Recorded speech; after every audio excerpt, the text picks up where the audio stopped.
satu menteri didampingi oleh 3 wakil menteri ini mungkin sesuatu yang memang sepatutnya dan seharusnya dengan begitu dia tidak akan terpecah fokusnya. Apakah ini tidak merugikan karir militer Mayor Teddy? Ya ini pilihan dia.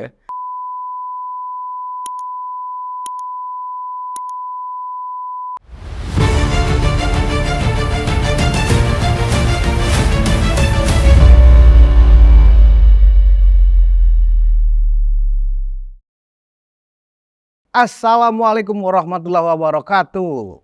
Penonton Unpacking Indonesia, bertemu dengan saya Budius Ma'ruf Piliang di dalam Ruang Konsensus. Ya, Ruang Konsensus merupakan program baru dari Unpacking Indonesia yang khusus kita awali pada saat terbentuknya kabinet atau pemerintahan baru Prabowo Gibran. Dan kami menilai terbentuknya koalisi besar seperti ini adalah hasil dari konsensus. Nah, karena itu semangat konsensus ini akan kita sebarluaskan di dalam podcast Ruang Konsensus Unpacking Indonesia. Nah, hari ini episode pertama saya sudah bersama Direktur Eksekutif Institute Security and Strategic Studies ISES, Bung Khairul Fahmi. Apa kabar Bung Khairul? Ya. Alhamdulillah baik. Bung Khairul kayaknya kok nggak happy kita punya pemerintahan baru ini. Belum dipanggil saya. Belum dipanggil. Bung, ini banyak cerita nih tentang kabinet baru ini ya kan. Banyak sekali harapan, optimisme ya kan. Tapi juga ada yang lucu-lucu. Ya kan? Nah, kita akan bahas yang lucu-lucu dulu nih. Yeah. Misalnya tiba-tiba ada nih di antara hampir 109 menteri dan wakil menteri dan kepala badan ya. Itu ada yang dapat golden ticket. Artinya yang golden ticket itu yang dipanggil Kertanegara ya kan. Tiba-tiba muncul hanya pada saat pengumuman. Contohnya kawan kita Muhammad Kodari atau Mr. Q ya kan. Nah, juga ada mungkin Pak Safri Samsudin ya toh, tiba-tiba muncul. Juga ada yang sudah dapat tiket dipanggil ke Kertanegara tapi namanya nggak muncul pada saat semalam pas pengumuman dan pada saat pelantikan hari ini. Ya kan. Nah, juga ada misalnya yang orang nggak sangka-sangka Mayor Teddy, ya kan. Mayor Teddy kan banyak sekali fansnya. Tiba-tiba Mayor Teddy jadi Seskap. Luar biasa, itu memang hak prerogatif presiden, gitu. Tetapi pada saat pelantikan tadi pagi, Mayor Teddy nggak dilantik, tapi tetap dalam posisi sebagai ajudannya Pak Prabowo. Nah, Bung Fahmi punya catatan apa nih tentang yang lucu-lucu tadi?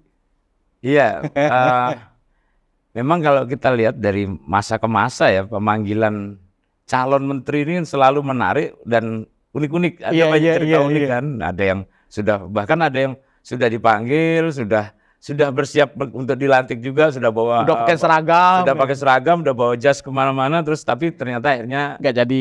Iya. Itu kan ada yang seperti itu. Nah, yang kalau sekarang kita lihat ada sekian banyak orang dipanggil dari beragam profesi, beragam jalur, beragam pintunya banyak kan ini kita tahu ya, karena tadi ini hasil konsensus jadi ini pintunya juga banyak. Iya. Nah, ternyata memang ada juga yang namanya kita nggak dengar di pengumuman kemarin kan, bahkan tadi juga nggak muncul juga di pelantikan, tapi ada yang benar, ada yang juga sudah tidak kelihatan dipanggil, tapi jadi. Nah ini memang kalau saya lihat sih ada yang dapat namanya mungkin golden ticket. Golden ticket ya. Golden ticket. Nah, masalahnya golden ticketnya ternyata tidak hanya bisa dikeluarkan oleh satu orang nih kelihatannya nih. Jadi bukan hanya Pak Prabowo pemilik golden ticketnya. Ya, tapi juga misalnya Pak Jokowi. Kemudian juga mungkin ada ketua-ketua umum partai yang juga punya golden ticket nih.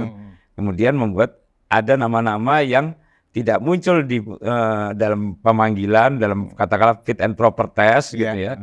Tapi tiba-tiba diumumkan namanya dan kemudian kita saksikan dilantik hari ini. Iya. Nah, misalnya Pak Safri Samsudin. Kalau Pak Safri Samsudin saya yakin itu sudah pasti masuk lah ya. Sudah pasti masuk orang, dan, ya. Dan saya melihat nggak ada perlunya juga beliau untuk dipanggil begitu ya, untuk ditunjuk-tunjukkan ke publik. Saya kira publik hampir 100% meyakini Pak Safri pasti masuk kabinet. Betul. kemudian Mr. Q misalnya nggak kelihatan dipanggil tapi dapat, tapi kita tahu beberapa waktu terakhir ya, sejak katakanlah kelihatan Pak Jokowi dan Pak Prabowo ini semakin mesra di setahun terakhir ini kan, Pak Kodari juga sudah berkeringat babak belur juga, kan istilahnya gitu. Sampai pasang badan lah. Betul. Ya kan? Tapi jangan lupa sebelum beliau dimunculkan dengan golden ticket itu, ada yang lebih dulu golden ticket. Siapa, Bung? Hasan Nasbi. Hasan Nasbi, iya kan, sudah dilantik lebih dulu bahkan kan gitu.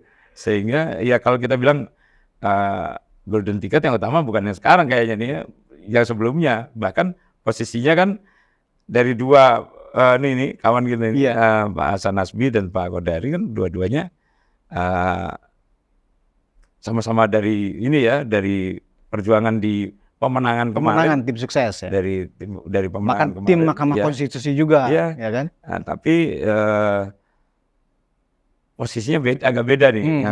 Yang Pak Hasan Nasbinya jadi kepala kantor komunikasi presiden, sementara Pak Kodari wakil KSP. Kepala KSP.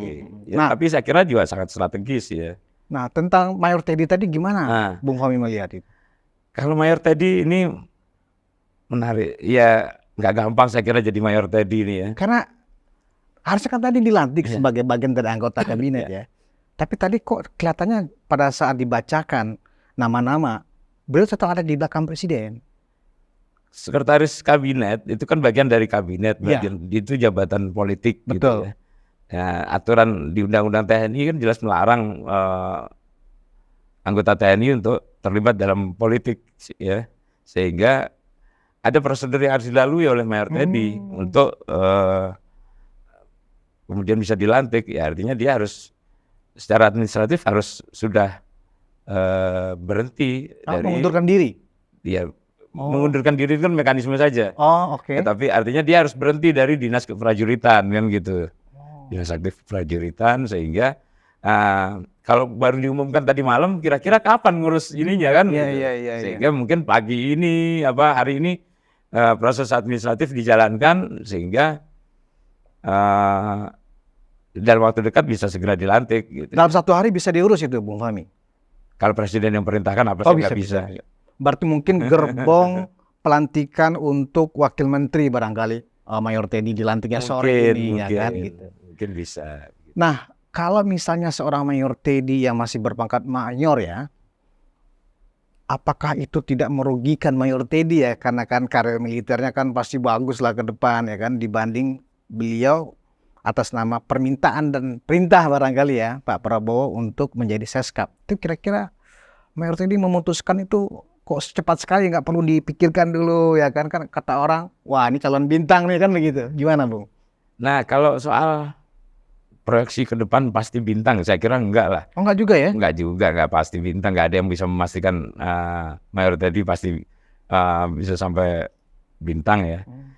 Karena apa? Karena pertama ya Mayor Teddy luar biasa sebagai sosok yang ada di sekitar 2 presiden, di Pak Jokowi dan kemudian di Pak Prabowo. Dia pernah jadi asisten ajudan presiden dan kemudian jadi ajudan Menteri Pertahanan, dan sekarang kembali mengambil peran kayak di 2 hari ini kita lihat Mayor Teddy mengambil peran sebagai ajudan presiden ya. Padahal ADC presiden itu biasanya kan berpangkat kolonel. Dan kalau nggak salah sudah disiapkan juga yang 4 orang ajudan presiden ini kan. Tapi 2 hari ini kita lihat masih Mayor Teddy yang berperan masih Mayor Teddy kan. Itu menunjukkan saya kira penghormatan yang luar biasa dari Pak Prabowo terhadap apa yang dilakukan oleh Mayor Teddy selama ini.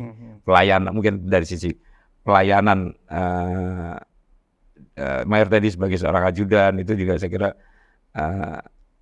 sangat total gitu ya. Kalau kita lihat dari banyak video-video yang viral itu kan. Betul. Jadi ya bukan hal yang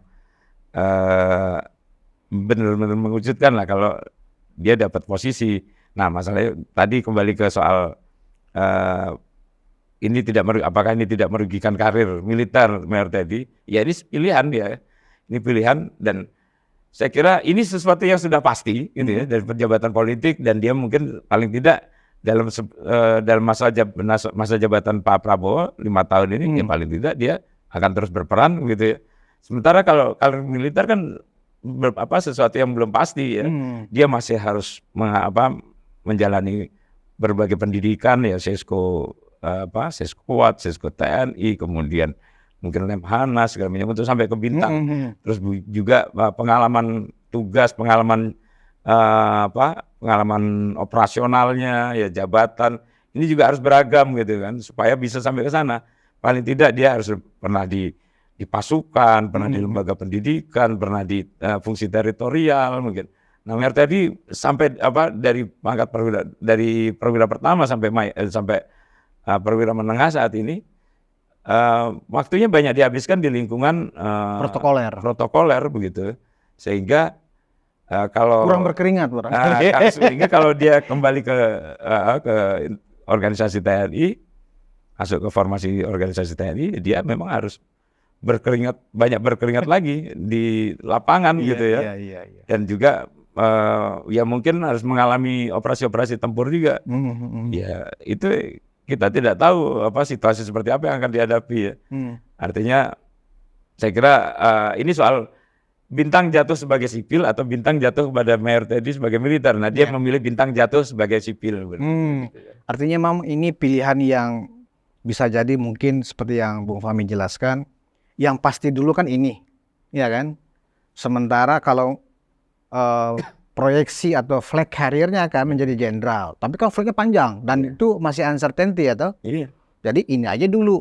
Nah berarti mungkin situasinya yang diambil oleh Mayor Teddy mungkin lebih kurang sama dengan kondisi AHY pada saat disuruh pensiun oleh Pak SBY pada saat maju Pilkada DKI 2017 kemarin. Nah kira-kira apakah Mayor Teddy bisa membiasakan diri untuk tidak selalu mengurusin semua kepentingan dan keperluan Pak Prabowo kalau sudah menjalankan fungsi sebagai Seskap itu, dilihat dari kebiasaan yang selama ini sudah dilaksanakan oleh Mayor Teddy selama Pak Prabowo Menhan dan sekarang sudah jadi presiden, Bung Fahmi. Ya justru dengan dia menjadi Seskap, dia bisa ya katakanlah semacam melanjutkan kebiasaan lamanya justru. Karena sekretaris kabinet itu mestinya memang mengurusi banyak hal yang terkait dengan bukan hanya terkait dengan presiden tapi juga dengan kabinet. Jadi dia akan banyak mengurusi hal-hal yang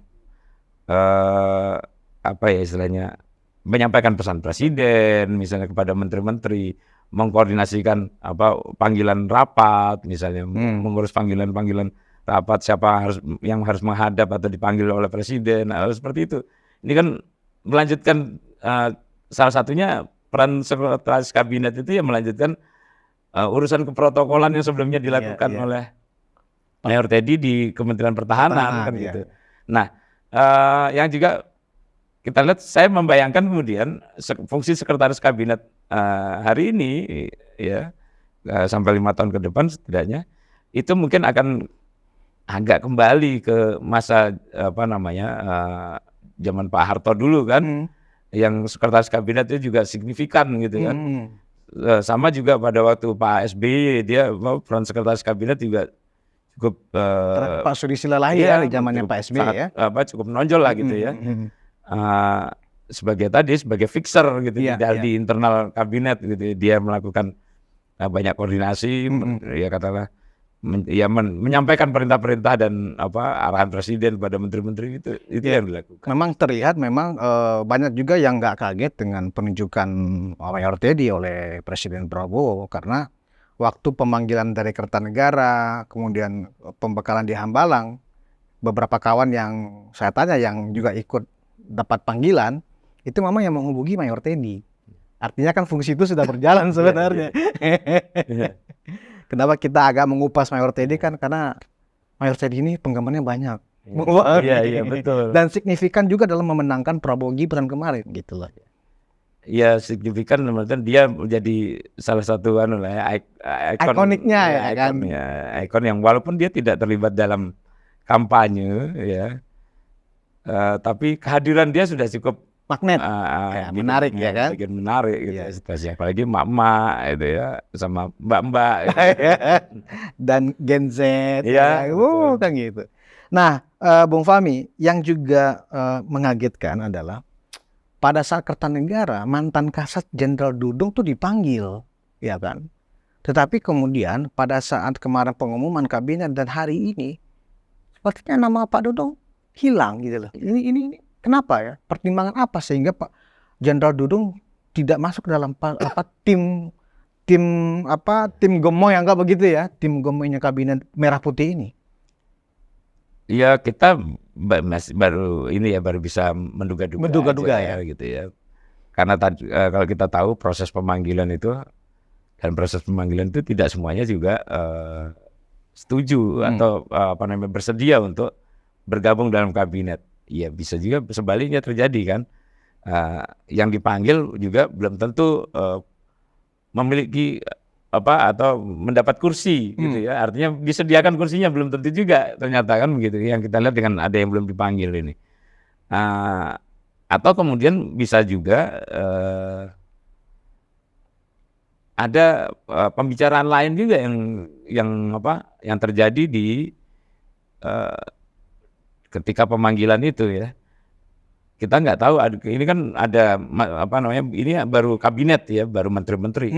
Masih ada posisi-posisi lain yang belum di. Apakah posisi lain itu setingkat menteri? Iya, mungkin. Misalnya apa, Bung? Misalnya mungkin ya semacam One Team Press ini misalnya. One Team Press, kemudian atau jabatan-jabatan yang di luar kementerian. Atau dalam pembicaraan ada yang nggak deal barangkali antara Pak Dudung dengan Pak Prabowo?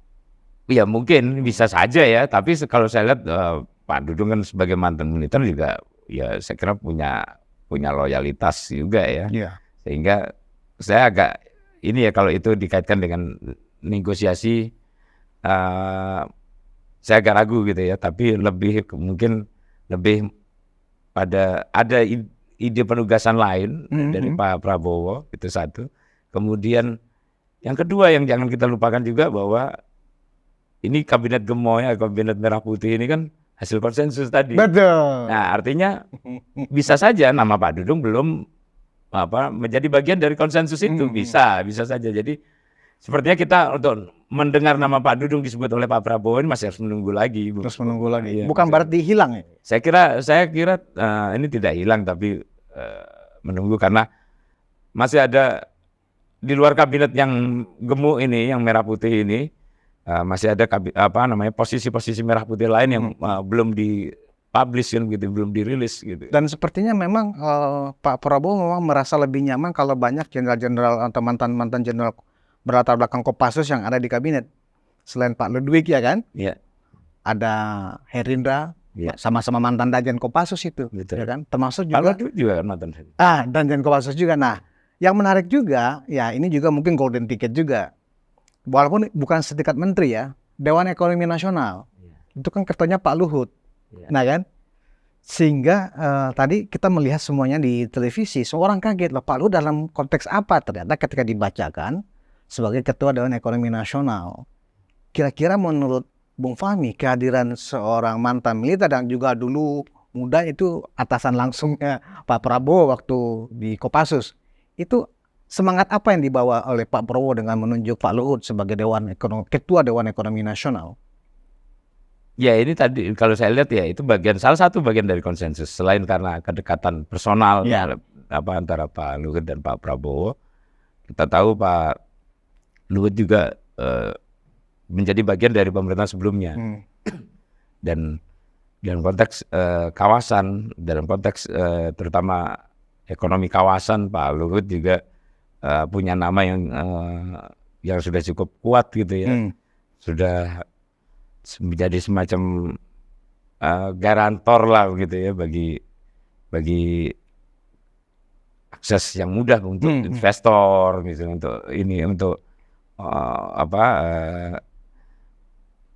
untuk orang-orang yang ingin berinvestasi ke Indonesia begitu. Itu kan banyak yang seperti itu. Nah, Sehingga menurut saya kehadiran Pak Luhut ini bukan sekedar karena apa namanya kedekatannya dengan Pak Prabowo, tapi juga eh, pengalaman panjangnya ya dalam urusan pemerintahan dan dalam urusan investasi.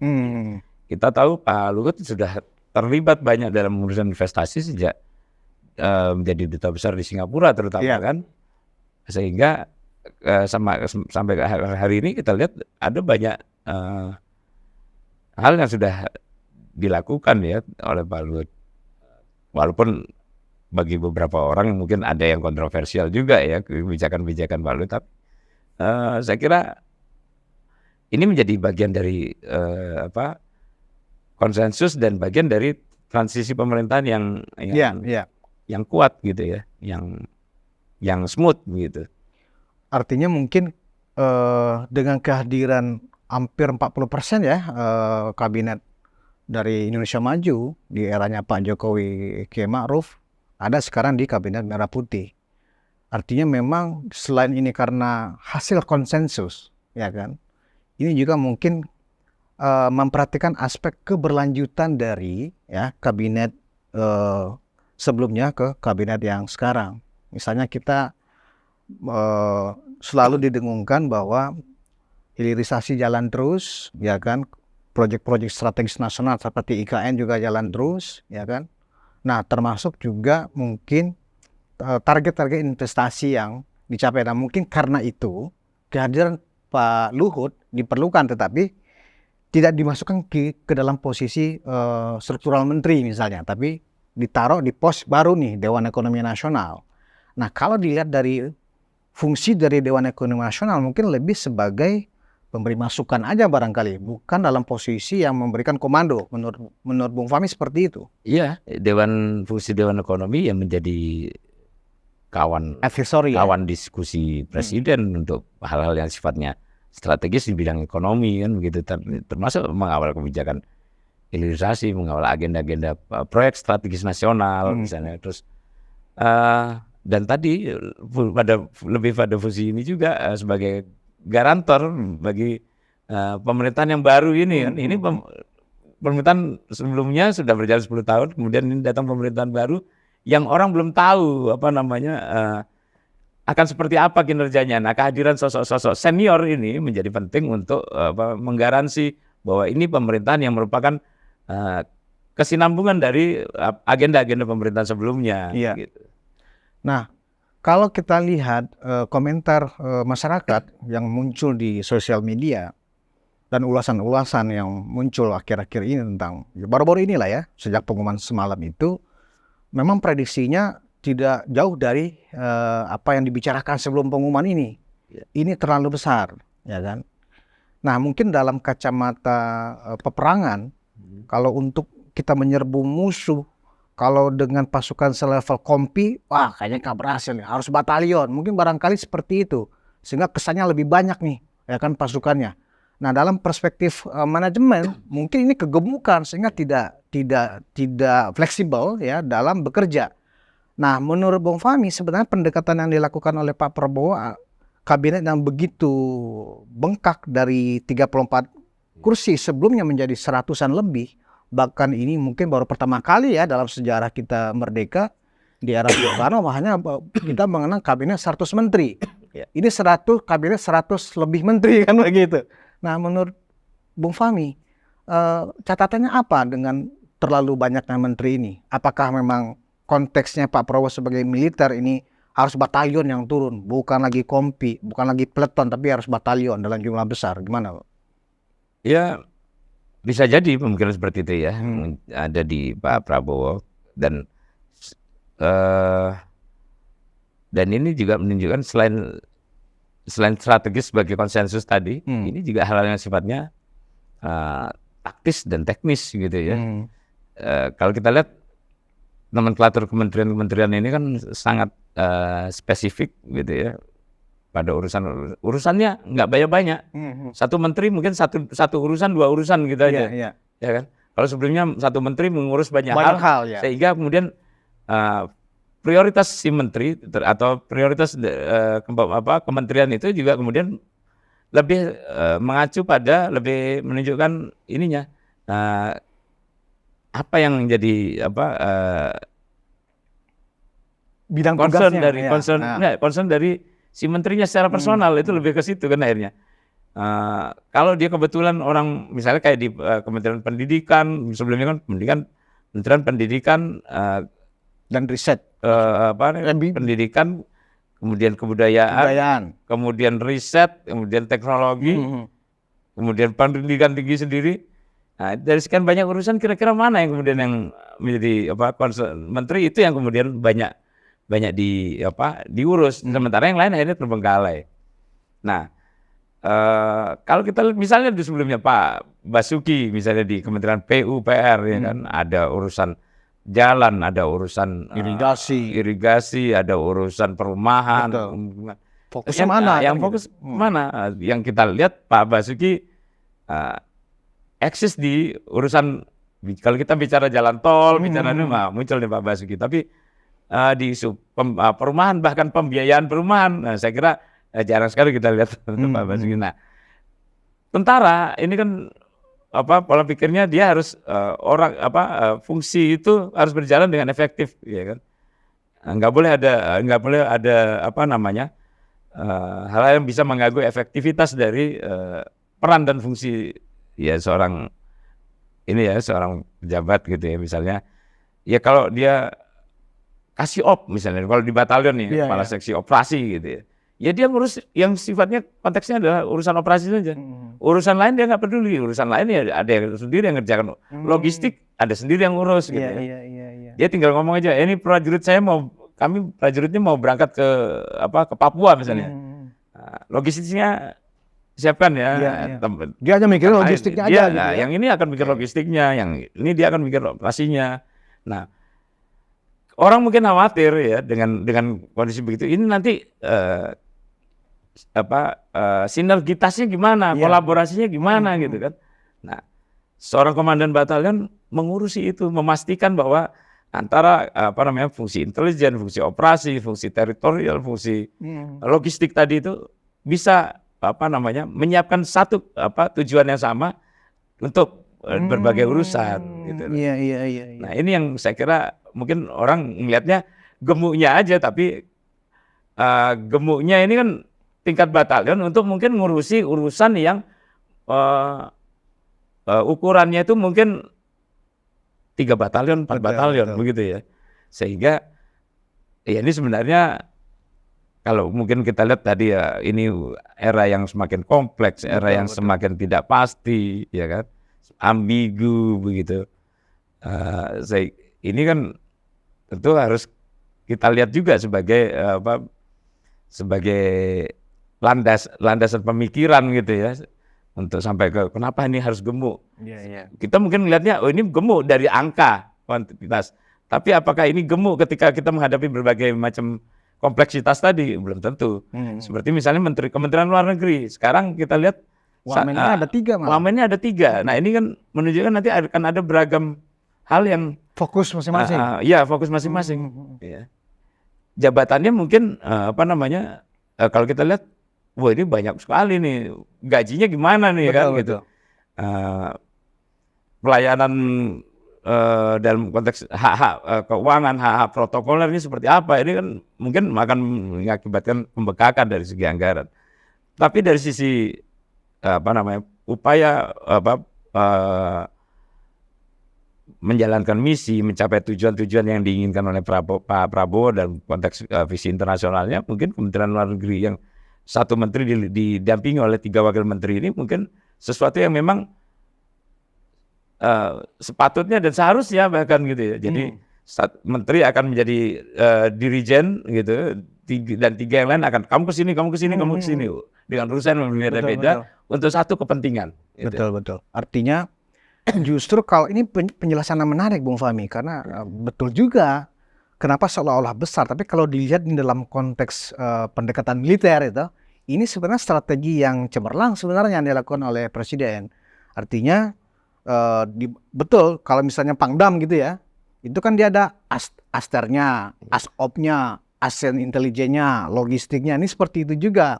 Contoh memang sebelum-sebelumnya, contoh misalnya Menteri Koperasi dan UMKM kan dipecah. Ya. Masing-masing tuh 2 menteri, Ya. ya kan, supaya yang koperasi itu KPI-nya lebih bisa dikejar, ya kan. Yang UMKM juga KPI-nya lebih bisa dikejar. Termasuk juga misalnya Menteri PUPR dan Perumahan dipecah juga. Nah, jadi memang ini sesuatu yang sebenarnya penuh perhitungan sebenarnya Pak Prabowo. Iya. Nggak asal gede ternyata.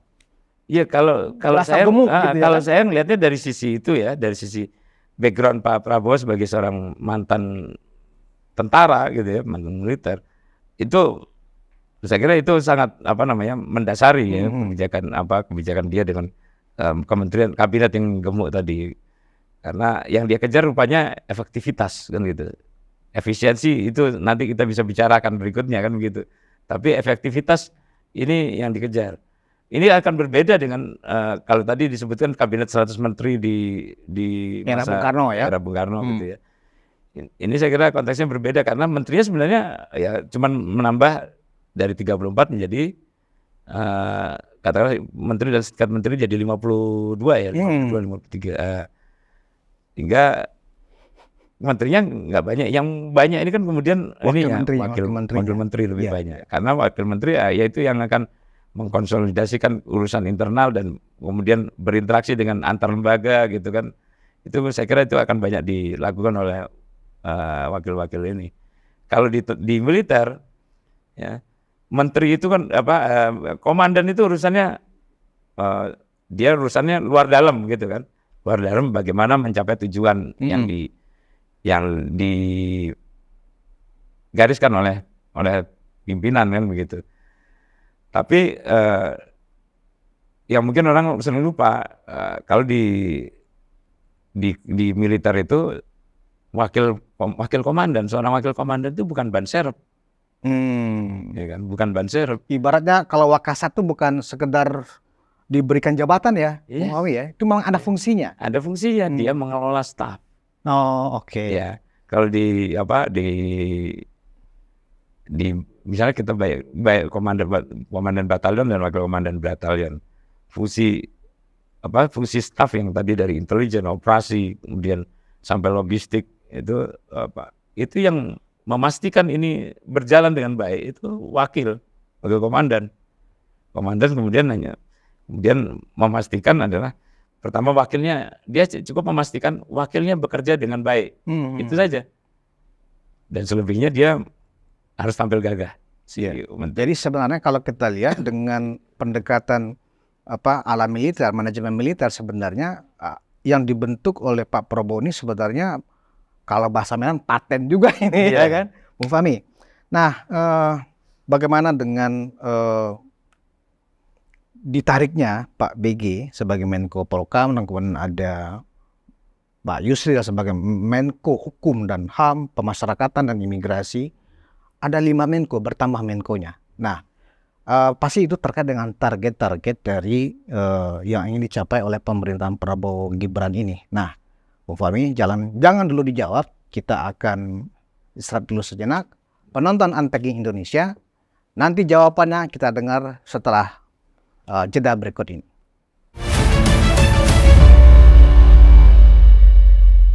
Penonton Unpacking, Ruang Konsensus kembali melanjutkan diskusi dengan Bung Khairul Fahmi. Bung, kita melihat memang tiba-tiba ada pendekatan yang menarik juga, di mana mantan Kepala BIN, Pak Budi Gunawan, yang bahkan di era Pak Jokowi itu termasuk rekor juga. Satu-satunya Kepala BIN yang paling lama menjabat. Ya kan? Nah, kemudian karena ini konsensus, gitu, sebenarnya kan ditaruhnya Pak BG sebagai Menko Polhukam ya, agak kontroversi karena kan disebut Pak BG ini adalah orang dekatnya PDIP, ya kan, orang dekatnya Mega lah ya. Nah, sementara Mega atau PDIP sejauh ini ya terlihat tidak ada dalam kabinet. Kita nggak tahu apakah akan menyusul atau memang akan menjadi oposisi, kita nggak tahu. Tetapi kehadiran Pak BG secara kepentingan keamanan rasanya ini pas karena beliau kan lebih banyak paham nih kondisi karena hampir 7 tahun merekam situasi politik dalam negeri dan keamanan, ya kan. Nah, menurut Bung Fahmi, kira-kira penempatan 4-5 Menko di Kabinet Merah Putih ini adalah bagian dari manajemen militer tadi. Iya. Apakah ini bisa nanti pada dalam pelaksanaannya nanti, anggaplah orang pasti mengejar target 100 hari, ya kan? Apakah ini adalah starting yang secara soft ya barangkali akan ada militaristic management atau style ya, gaya militer, gaya kepemimpinan militer yang mungkin akan diterapkan di kabinet. Ini juga terkait dengan bahwa setelah pelantikan kan ada semacam penggemblengan lagi di Gunung Tidar, di Lembah Tidar di Magelang. Nah, ini apa ada arah seperti itu menurut Bung Fahmi? Gaya militeristik akan menguat nih di Kabinet Merah Putih. Manajemen militer itu kan menarik.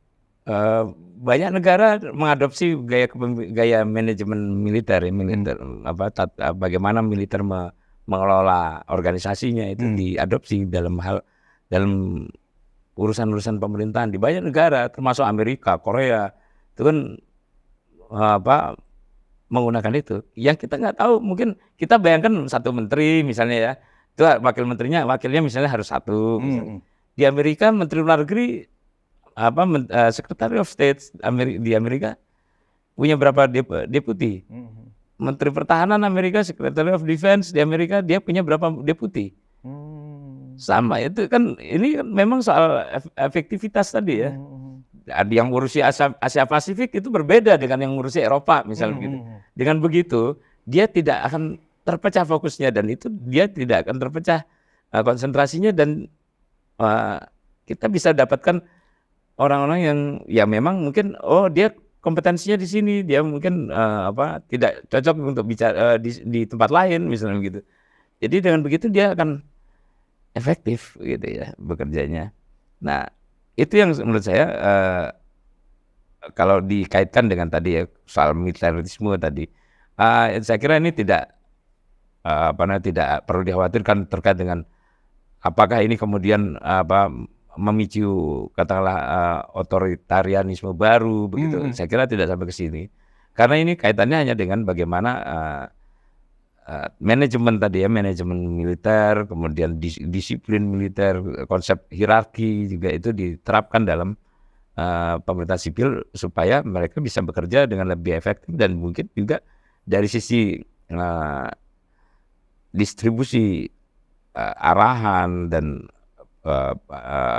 dan berbagai macam, mungkin juga dari sisi waktu, biaya gitu ya, ini akan efisien juga.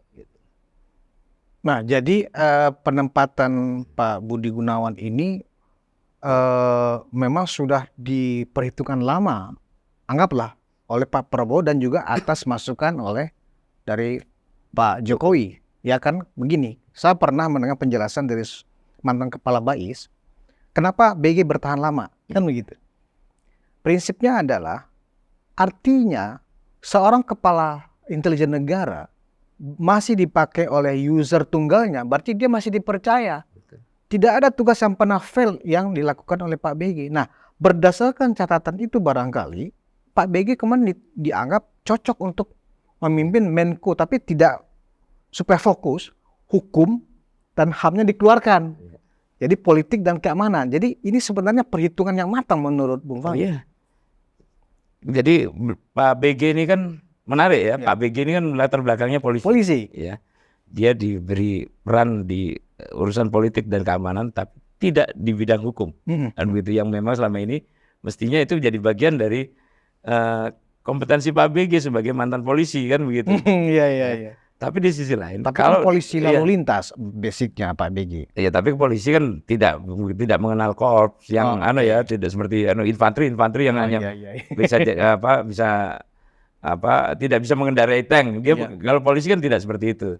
Kan polisi lalu lintas sekalipun dia penegak hukum tetap, gitu. Ya. Nah, dalam konteks ini menarik karena ini artinya sejak awal sudah dipikirkan potensi ini ya, kalau politik, keamanan dan hukum dikendalikan oleh seorang mantan polisi yang tahu bagaimana memelihara keamanan, bagaimana menegakkan hukum begitu ya. Nah, ini persoalan politik ini jadi masalah nanti. Politik ini kan bagian dari lobby, negosiasi, konsensus, Betul. gitu ya. Ada diskusi di situ. Nah kalau seorang polisi ya, artinya yang dia paham bagaimana memelihara keamanan, bagaimana menegakkan hukum, bisa-bisa nggak terjadi nih dialektikanya, kan gitu. Betul. Dialektikanya nggak terjadi, politik kita bukan lagi diwarnai oleh beragam negosiasi untuk mencapai konsensus tadi, tapi diwarnai oleh tekanan-tekanan, kan bisa jadi seperti itu. Nah ini yang saya kira diperhitungkan secara cermat juga gitu ya oleh Pak Prabowo, sehingga Pak BG juga punya counterpart yang kuat. Dalam hal ini Pak Yusril sebagai Menko Hukum gitu ya. Yang juga sudah sangat berpengalaman dan menguasai di bidangnya. Sehingga urusan keamanan akan harus relate juga dengan urusan hukum, dengan urusan HAM begitu. Ya artinya Pak Yusril akan memastikan ini kepentingan politik dan keamanan pemerintahan ke depan tidak bertabrakan dengan kepentingan hukum dan HAM di dalam pemerintahan ke depan, kan gitu. Jadi yang menarik juga, Menko ada wakilnya sekarang juga, Bu. Iya kan? Iya. Nah, jadi kalau kita lihat, misalnya kayak pangan, Zulkifli Hasan yang sebelumnya Menteri Perdagangan, jadi Menko. AHY Menteri ATR, Menko Infrastruktur, ya kan? Jadi memang ibaratnya ini satu matra, ya kan? Ini pangdam-pangdam semuanya dilengkapi dengan asisten operasi, asisten logistik, asisten intelijen di masing-masing nomenklatur kementerian ini. Jadi ini sebenarnya pendekatan yang menarik sebenarnya yang dilakukan oleh Presiden Prabowo ini, Bung. Gimana, Bung? Pembedanya dengan yang... Ya mungkin kalau ekonom yang melihat ini... beda, ini nggak efisien justru ya kan? Ini akan berjalan lambat. Kita nggak akan segera lihat hasil kerjanya. Lelet, ya kan? Tapi kalau di militer, kalau kita lihat penyiapan upacara HUT TNI misalnya gitu, sebuah upacara HUT TNI, ada banyak orang yang terlibat di situ. Nggak tahu ngapain aja, tapi ternyata kita lihat panggung HUT TNI-nya begitu megah. Padahal kalau dibedah hebat, struktur gitu, organisasi kepanitiaan sangat lebar sekali justru. Lebar. Ya kan? Itu ngapain aja mereka? Ternyata ada kerjaannya semua. Betul. Cuman kan memang ya itu kalau yang saya lihat, ya seorang pimpinan dia akan memastikan wakilnya berjalan efektif. Seorang wakil tadi yang tadi punya urusan memastikan staf-stafnya bekerja dengan optimal. Itu. Jadi menteri ini nanti saya kira hanya akan cukup memastikan urusan internal dijalankan dengan baik oleh wakilnya, gitu. Nah, wakil menteri juga akan memastikan bahwa para dirjen, para deputi, ini berjalan dengan baik, kan gitu. Nah, sampai ke bawah, para deputi juga memastikan eselon 2-nya bekerja dengan baik. Jadi saya kira ini manajemen yang tadi mengadopsi cara militer dan selama ini efektif diterapkan di militer, dan kita mungkin akan waktulah kira-kira yang akan menguji apakah ini efektif juga diterapkan dalam pemerintahan sipil. Nah, di masa Orde Baru salah satu sisi yang positif saya kira adalah ya mungkin kalau kita lihat di masa lalu juga cukup gemuk ya kementerian-kementerian di masa Orde Baru, tapi semua fungsi berjalan dengan saya kira dengan optimal ya, bahwa kemudian ada hal-hal lain yang terkait dengan cerita masa itu, ya itu persoalan lain saya kira.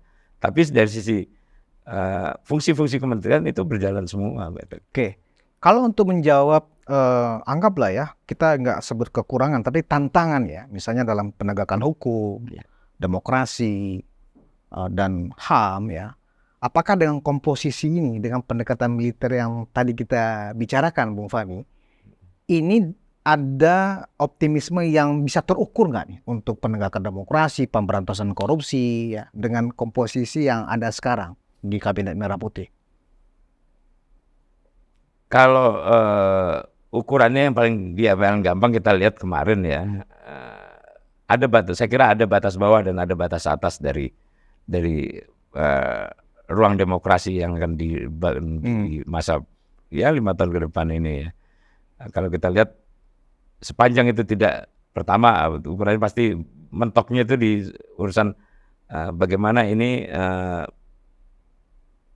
pengaruhnya terhadap stabilitas, yang terutama kan gitu. Karena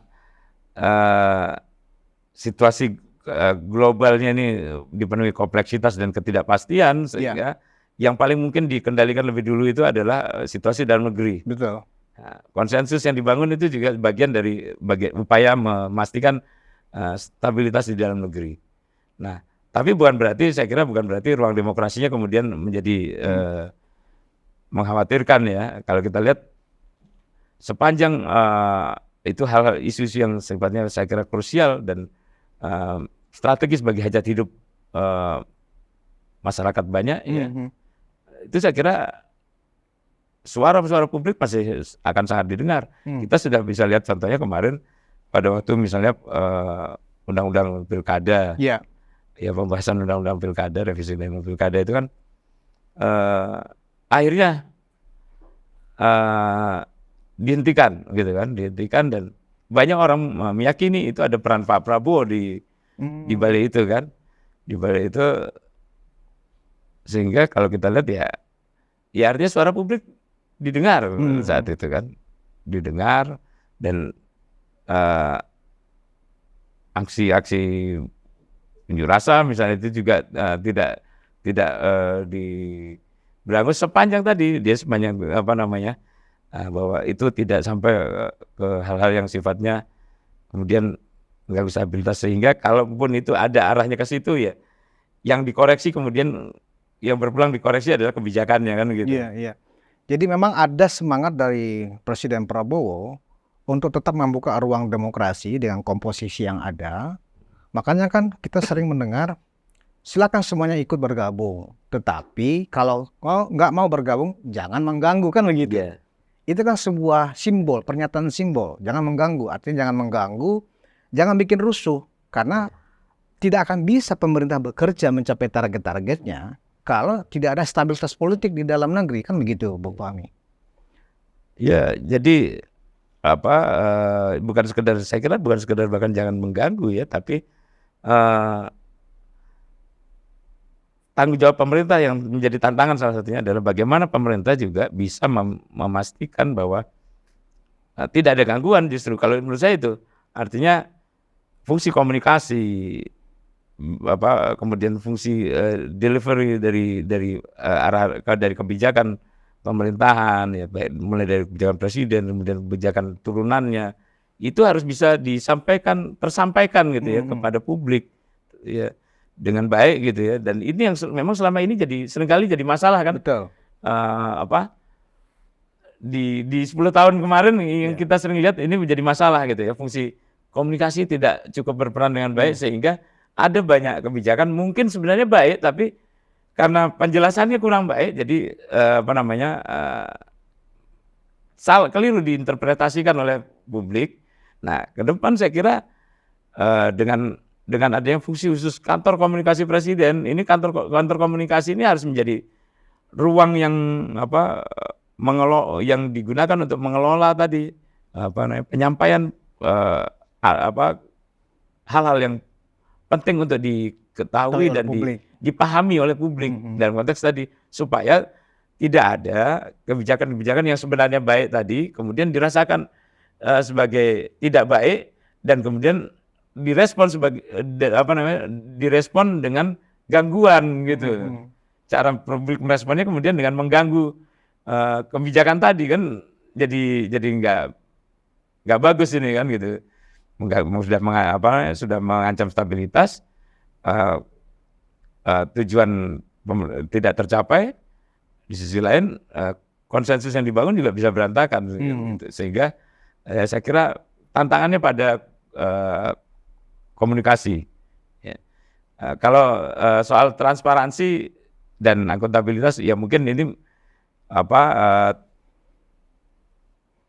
ada banyak cara untuk transparan gitu ya, tapi tanpa harus transparan sekalipun kalau komunikasinya bagus, bukan berarti tidak transparan ya, tapi transparansi itu kadang-kadang mengganggu. Misalnya kayak di kafe ya. Kalau kita di kafe kan sekarang itu modelnya dapurnya kelihatan nih. Iya. Ya. yang nggak dipikirkan. Itu kan konteksnya supaya orang bisa ngelihat nih prosesnya bekerja mereka gelodakannya seperti apa gitu ya. Tapi yang orang sering lupa itu ketika dapurnya kelihatan baunya jangan disalahin juga dong, ya kan? Berisiknya jangan disalahin juga dong, ya kan? Karena dapurnya kelihatan nih. Nah, akhirnya sekarang muncul lagi nih, tetap kelihatan, tapi dikasih kaca misalnya gitu. Jadi baunya nggak kecium, baunya nggak kecium, nggak kedengeran. Betul, itu kan. Nah sehingga kemudian bagaimana supaya tetap pesannya nyampe nih bahwa ini dapur bersih, ini kita siapkan ini digoreng dadakan loh, misalnya begitu.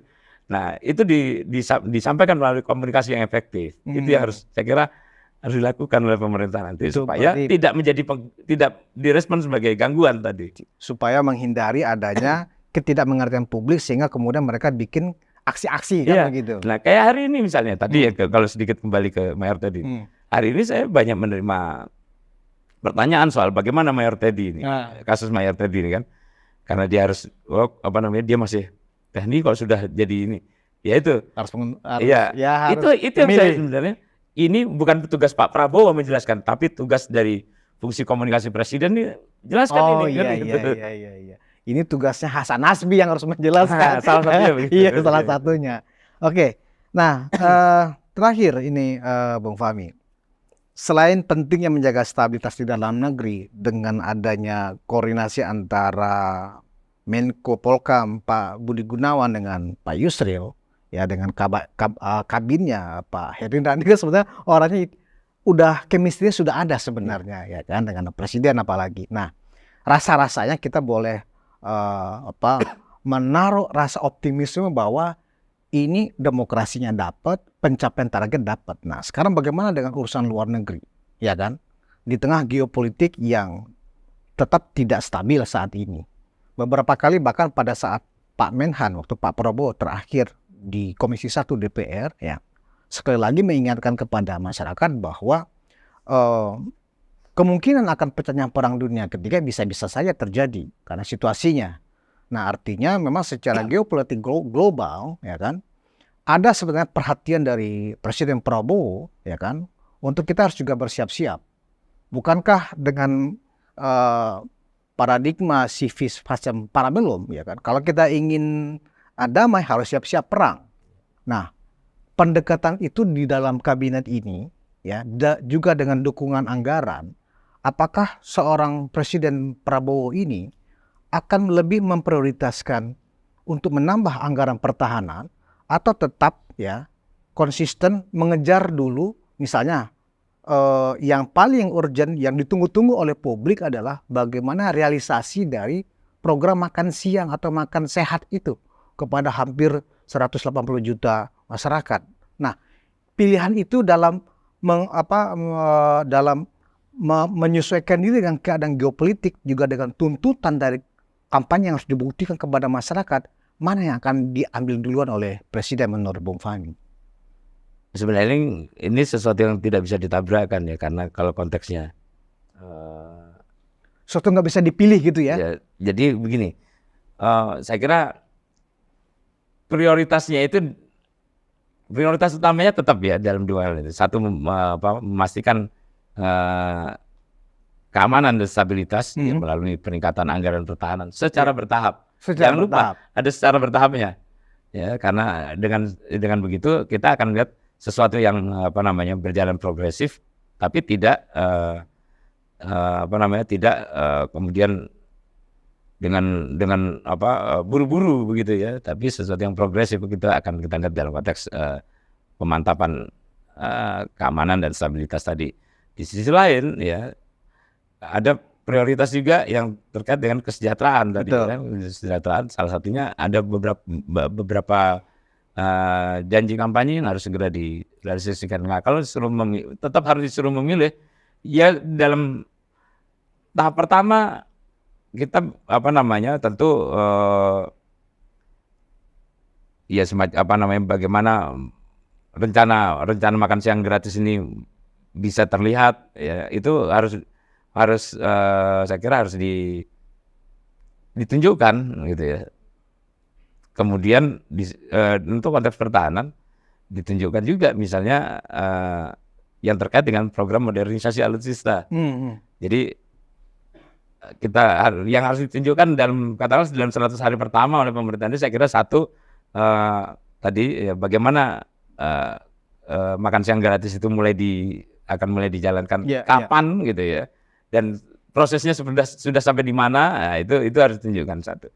Kemudian untuk terkait modernisasi alutsista, satu aja sign kontrak nih, pengadaan alutsista baru misalnya gitu. Di dalam 100 hari ini saya kira itu sudah cukup menunjukkan bahwa pemerintahan ini ya serius gitu ya. Itu untuk untuk mengentertain publik dulu lah gitu ya. Saya kira penting gitu ya, supaya ya publik juga nggak bertanya-tanya gitu ya, bahwa ini kapan nih mulainya, masa uji coba terus. Ya, jadi publik kan butuh kepastian, juga butuh ditunjukkan gitu ya, apa nih yang sudah bisa dijalankan. Nah, saya kira kabinet ini siap lah untuk menunjukkan, dan bukan sekedar gimmick lah saya kira ya, untuk apa yang terkait dengan prioritas tadi. Jadi kalau soal prioritas ya saya kira dua hal ini tetap akan berjalan paralel gitu ya. Paralel. Ya, berjalan Tidak paralel. bisa saling mendahului ya. Yang lebih besar nggak bisa. Dia paralel. Saya kira akan paralel. Pak Prabowo pasti menurut saya akan paralel, dia akan jalankan paralel. Dan karena itu dia butuh tim yang bisa bekerja dengan cepat dan efektif tadi. Makanya masing-masing urusannya sendiri-sendiri. Ya, karena kalau seorang Menteri Pertahanan waktu beliau di pemerintahan sebelumnya, ya kan, paradigma civis pacem parabellum itu sebenarnya harus memang dijalankan. Kan berulang kali dalam pertemuan-pertemuan di banyak tempat juga, Pak Prabowo waktu itu dalam kapasitas sebagai Menteri Pertahanan juga sering mengingatkan itu, bahwa kondisi global sedang tidak baik-baik saja, rawan sekali terjadi nanti gesekan antar negara yang sedang bersengketa, misalnya di Timur Tengah antara Israel dan Iran, ya toh, yang masing-masing juga melibatkan Rusia, ya, dan anggaplah kepentingan NATO dan seterusnya. Nah, juga kepentingan Cina di Laut Cina Selatan. Nah, harusnya kalau memang Pak Prabowo ingin mencapai target-target pemerintahannya, mestinya yang disiapkan juga sesuai dengan paradigma itu tadi. Kalau kita ingin perang, kalau kita ingin damai, harus siap-siap perang. Nah, dengan kita ada di urutan ke-13 kalau nggak salah, kalau kekuatan militer kita. Nah, tapi dengan anggaran yang sampai sekarang di bawah 1% dari PDB, apakah paradigma civis pacem parabellum itu relevan yang dilakukan oleh pemerintah sekarang? Iya, karena anggaran kita masih belum sampai dengan 1% dari PDB. Itu yang kemudian membuat Pak Prabowo ini memiliki satu gagasan lagi yang namanya politik bertetangga baik itu. Oh, ya seperti yang disampaikan artinya pidato kemarin ya. Penguatan alutsista, penguatan infrastruktur pertahanan itu jalan terus. Tapi karena ini anggarannya masih belum sesuai yang diharapkan ya, di atas 1% dari PDB atau menembus batas psikologis 1% dari PDB ini belum bisa berjalan, sehingga ya kita harus memastikan kita nggak punya masalah dengan tetangga, nggak punya masalah dengan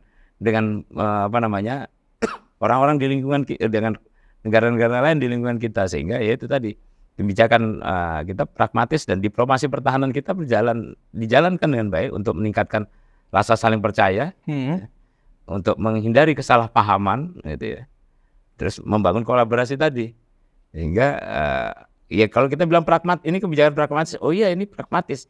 Ini harus kita tempuh supaya kita tidak pertama tidak punya musuh dulu. Senyampang kita ini ya tadi ya, belanja untuk meningkatkan kapasitas pertahanan kita, ya kita harus berbaik-baik dulu dengan orang banyak ini, supaya nggak ada masalah, nggak ada gangguan dulu, stabil dulu nih. Nah di sisi lain ya, perang juga perang itu juga tidak terjadi jika kita punya kekuatan yang setara. Iya, ya. Perang itu tidak terjadi. Perang itu terjadi karena salah satu pihak meyakini lebih bahwa dia mampu menangkan perang, kan gitu. Kalau kita lihat agresi militer Rusia ke Ukraina aja misalnya, Rusia menyerang atau menginvasi Ukraina karena dia meyakini dia akan menang cepat. Ya. Ternyata kan nggak cepat, betul. Ternyata nggak cepat. Karena apa? Karena Ukraina ternyata berhasil juga merahasiakan banyak kemampuan kapabilitas pertahanannya sehingga itu luput dari kalkulasi Rusia gitu kan. Tapi kalau untuk di kawasan ini kan ada AUKUS, ya kan, Fakta AUKUS. Ya. Sementara Pak Prabowo tetap dalam garis yang diatur oleh konstitusi, kita non-aligned kan gitu. Artinya kita tidak ikut dalam fakta-fakta. Tetapi kita meningkatkan hubungan baik dengan tetangga. Nah, dalam konteks itu, apakah yang akan menjalankan fungsi diplomasi pertahanan dan seterusnya presiden langsung atau menteri luar negeri? Menteri luar negeri juga wakilnya 3 loh, Bung Fahmi. Ya kan? Itu kan artinya memang untuk menutup kekurangan dalam alutsista, ya kan, dari segi kemampuan pertahanan kita, mungkin Pak Prabowo mencoba mereduksi jangan sampai perang, ya kan, dunia ini dengan meningkatkan diplomasi pertahanan. Arahnya ke situ, Bung Fahmi? Saya kira bukan hanya diplomasi pertahanan. Kalau beliau sebagai presiden ya keseluruhan kekuatan diplomasi itu saya kira akan dibangun gitu ya, termasuk dengan kapasitas diplomasi dirinya ya sebagai personal maupun sebagai presiden itu juga dibangun ya. Dan akhirnya kebutuhan menteri luar negeri yang nyambung gitu ya dan diperkuat dengan 3 wakil menteri yang saya kira juga punya urusan masing-masing ini ya. Kalau kita lihat background ini, Pak Anies Mata jelas politisi Timur Tengah, sehingga politisi dan banyak punya hubungan dengan Timur Tengah sehingga dia akan mungkin akan banyak mengurusi hal-hal seperti itu. Terus kemudian Pak Armanata Nasir dia punya kapasitas di diplomat senior ya, di pengelolaan bagaimana menjalin komunikasi dengan organisasi-organisasi internasional dan Eropa. Pak Arif Hafaz Sugresonel juga begitu. Mungkin lebih ke diplomasi ekonomi begitu kan. Ya itu kan ini menunjukkan bahwa ini 3 wakil menteri ini nggak akan nganggur nih. Gitu. Walaupun menterinya sangat muda. Iya, menterinya sangat muda tapi kita tahu bahwa dia Pak Sugiono ini juga orang yang sudah sangat dekat dengan dekat dan paham betul apa yang diinginkan presiden gitu. Jadi yang dibutuhkan itu justru. Iya, dan dia akan menjadi penyampai pesan yang baik ya dari Pak Prabowo terhadap dunia internasional. Jadi dia bisa katakanlah kalau bicara dengan koleganya dari negara lain, dia bisa ngomong jadi Pak Prabowo pesannya seperti ini, begini. Dan tidak akan ada yang meragukan karena beliau memang dikenal sangat dekat dengan Pak Prabowo kan gitu. Jadi peran dan fungsi Menlu justru haruslah orang yang benar-benar mampu menerjemahkan presidennya dengan baik. Yang disampaikan ke negara-negara mitra kan begitu ya. Jadi dengan begitu upaya memverifikasi banyak hal gitu ya. Kalau hubungan luar negeri begitu, ketika kita bernegosiasi ada banyak hal yang perlu diverifikasi, di cross check gitu. Ini memangkas waktu gitu ya. Ketika trustnya udah dapat, penyampai pesannya ini si menteri luar negerinya ini orang yang diketahui sangat dekat dengan presiden. Jadi sudah ya bisa dibilang kalau perlu bahkan misalnya kalau nggak percaya nih saya telepon langsung Pak Presiden nih. Saking dekatnya gitu, ya kan gitu. Kalau masih nggak percaya juga kan gitu. Jadi ada banyak waktu yang bisa dipersingkat gitu. Iya. Jadi memang persepsi publik kan selama ini justru Menlu itu ya harus orang yang sudah punya jam terbang sebagai diplomat dan seterusnya, punya hubungan internasional yang bagus. Ternyata yang lebih penting lagi penjelasan Bung tadi mengatakan bahwa nggak hanya itu, justru yang dibutuhkan sekarang adalah orang yang bisa langsung berhubungan langsung dengan presidennya ketika berkomunikasi atau berbicara dengan pihak-pihak di luar negeri. Ya kita tahu Amerika pernah punya menteri luar negeri Hillary Clinton, ya. Kalau kita lihat memang pernah dia jadi diplomat gitu. Iya. Dia istri presiden sebelumnya kan gitu. Tapi nyatanya ya kita tahu beliau juga sangat efektif menjalankan Iya. peran diplomasi Amerika, karena fungsi diplomasinya sebagai Menlu juga efektif. Sehingga yang paling penting kemudian ya adalah dia menjadi penyampai pesan yang bagus enggak gitu ya. Karena kalau dulu kan ya seorang menteri luar negeri itu ya utusan presiden, representasi presiden gitu, representasi kepala pemerintahan atau kepala negara dari negara yang berhubungan ini gitu kan. Oke. Jadi perspektif yang Bung Fahmi jelaskan ini memang membuat kita, oh ternyata nggak gembrot juga. Justru ini konteksnya adalah batalion. Bagaimana menghadapi musuh besar tapi yang maju kompi kan begitu ya. Tapi harus batalion, mungkin begitu. Analoginya ya kan. Nah terakhir nih Bung Fahmi, ini mungkin besok 3 hari atau 2 hari seluruh menteri dan wakil menteri ini akan dibawa ke Lembah Tidar, Magelang. Ini retreat seperti apa lagi? Apa yang diharapkan dari Presiden terpilih dengan seluruh kabinetnya ini dibawa ke sana itu? Apakah untuk menumbuhkan spirit the corps-nya, ya kan? Atau ada semacam doktrin-doktrin yang akan ditanamkan kepada seluruh anggota kabinetnya? Yes. 3 bulan tidak perform, tidak memenuhi KPI saya akan langsung reshuffle. Apa begitu? Bisa saja. Ya. Karena konsensus saja kan nggak cukup untuk memastikan pemerintahan berjalan dengan baik kan gitu.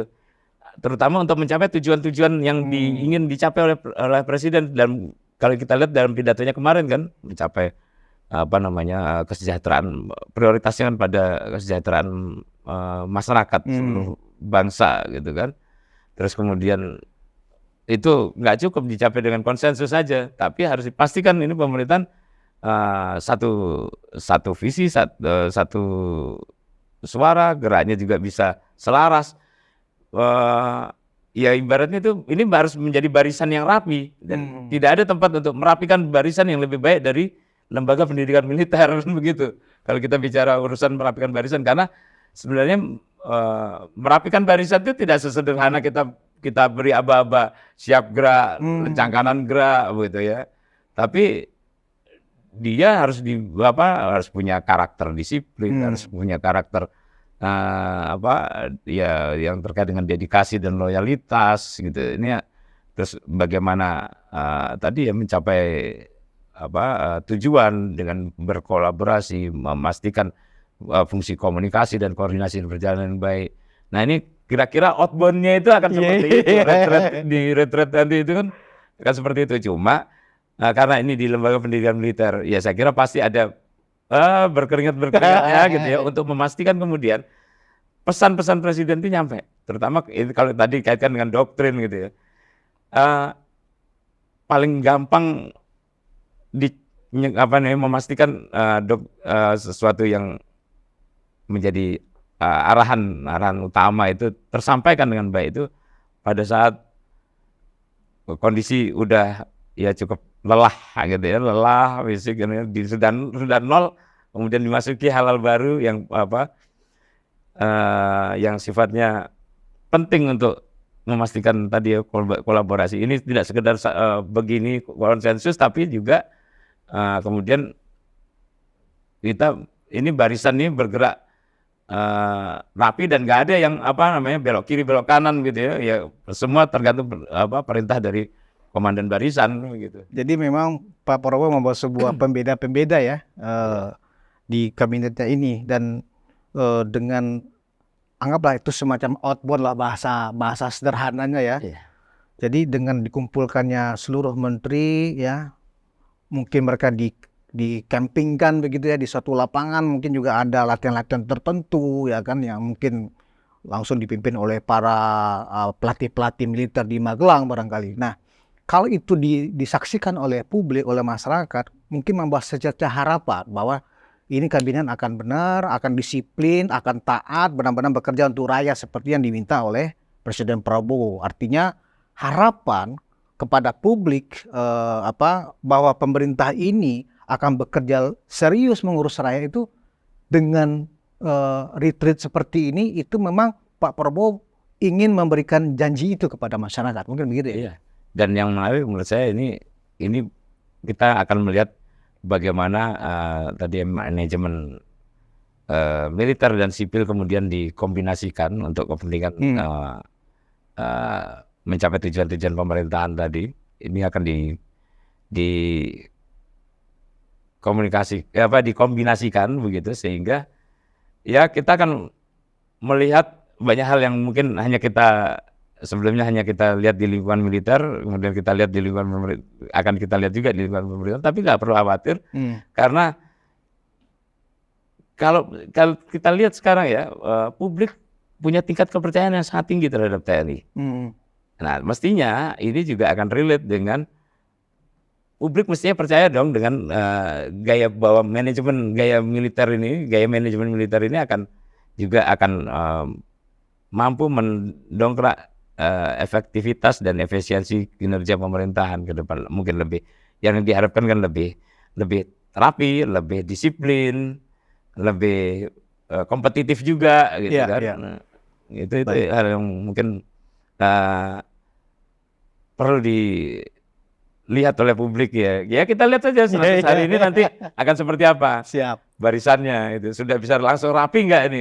Sudah bisa langsung bergerak mencapai tujuan itu nggak? Kita lihat makan siang gratisnya kapan dimulai? Baik Bung Fahmi, terima kasih, kita udah lebih 1 jam ya, berbincang-bincangnya. Dan penonton Unpacking Indonesia, ternyata gemuknya atau besarnya Kabinet Merah Putih ini dari hasil pembicaraan kita dengan Bung Khairul Fahmi, ternyata ini sangat menjanjikan justru kalau dilihat dari sudut pandang organisasi militer. Justru ini melihatkan Pak Prabowo sebagai komandan di kabinet ini sudah memperhitungkan semuanya.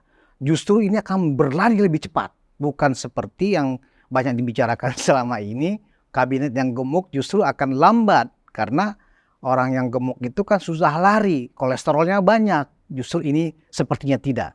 Dan seperti apa realisasi dari Kabinet Merah Putih ini, speednya dalam mengejar dan mengerjakan tugas-tugas kenegaraannya untuk mengurus rakyat, kita tunggu minimal sampai 3 bulan dari sekarang. Terima kasih penonton Unpacking, Ruang Konsensus akan ketemu lagi dalam episode berikutnya. Wassalamualaikum warahmatullahi wabarakatuh.